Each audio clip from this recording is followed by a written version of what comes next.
Take me down through there, down through there. Take me down through there, down through there. Yeah, y'all, this MD logging in once again. You know, and I guess what? Y'all done stole something off my doggone line, you know, that I made personally, but, you know, we'll deal with that later. But anyway, let me give y'all a little tidbit of what's shaking around here.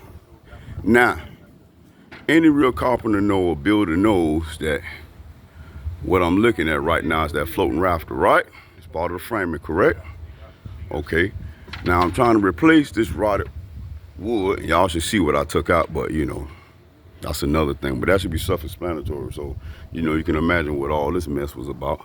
But my grievance right now, oh my goodness, what I'm dealing with now. Y'all see all them nails coming down through that flashing? Now that flashing is coming down from up top, right? And y'all see how close it is to the edge, right? See one on right there, way on the edge, right there. Right? See it? All down. All the way down. All the way down, right? All the way. Y'all see it? You see it? Okay. Well, for all the real builders that know, that fascia obviously supposed to be nailed to that floating rafter, correct? Right? Then you're supposed to have blocking that will keep this whole thing from flapping like this. See it?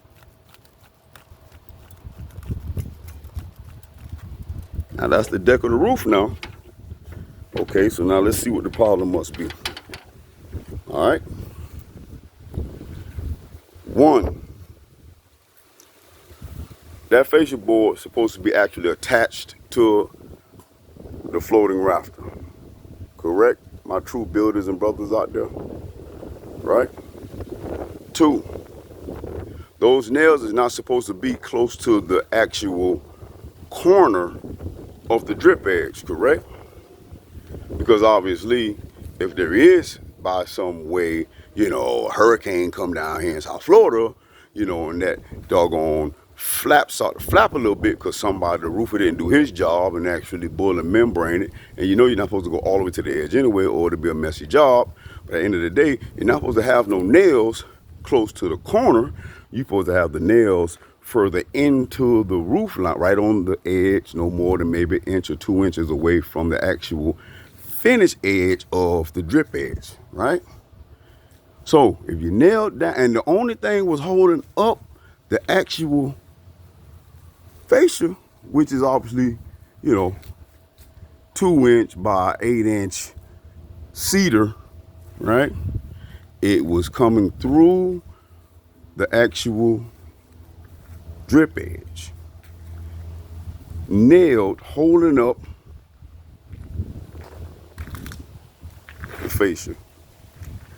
I didn't take no nail out of the actual face of the fascia.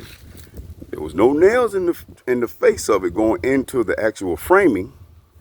It was only nails punched down through the top, coming through the roof, coming through the drip edge, and basically the only thing was holding up the fascia was the nails coming down through the drip edge, and that's why you had penetration, which was the moisture, which was going to attract the freaking termites in South Florida for sure.